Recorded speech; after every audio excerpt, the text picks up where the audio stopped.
afternoon. This is WCKL News with your host, Katie Laden. And I'm Kaufman. Today is August the 5th and the 50th anniversary of the death of Marilyn Monroe. For the few of you who may not know much about Marilyn, she was an American actor, singer, and model.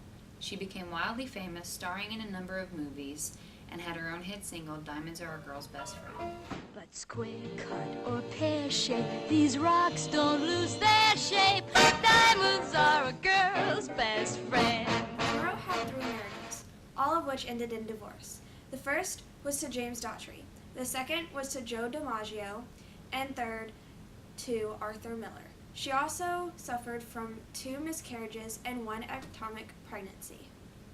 She died on August 5th, 1962, in her home in Brentwood, Los Angeles. Things began to go wrong between 7 and 8. Peter Lawford had telephoned Monroe to invite her to dinner. Lawford noted that Monroe's speech was slurred and was becoming increasingly indecipherable. He telephoned Murray, who was staying in Monroe's guest house, to call the nurse to go check on Monroe. At around 12, Murray notices that there is still a light under Monroe's door. A little worried, he calls Dr. Greenson, who tries to break down the door but fails. He looked through her French windows and saw Monroe lying on her bed, face down, telephone in hand, supposedly dead. He broke the glass open to unlock the door and checks on her. At around 4:30 a.m., the police are called.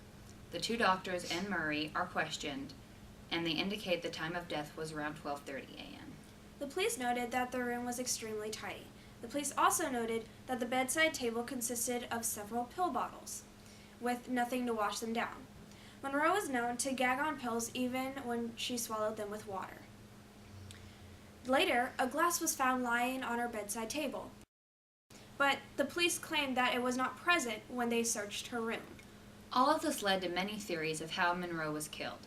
Some of them are accidental suicide and purposeful suicide. Many of her fans believed it was murder.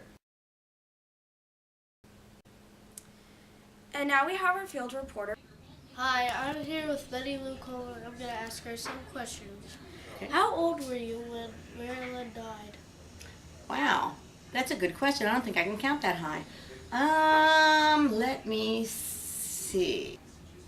I'm trying to think. Probably about 22, maybe? Something like that.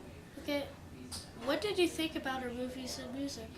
Her movies and music. I loved her movies and her music. Okay, since you're a singer, did you ever look up to her? Did I look up to her as a singer?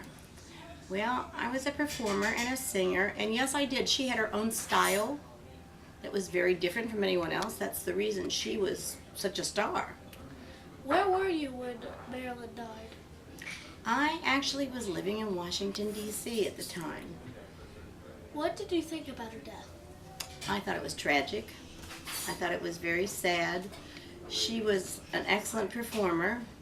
She's kind of like Madonna or Lady Gaga would be now.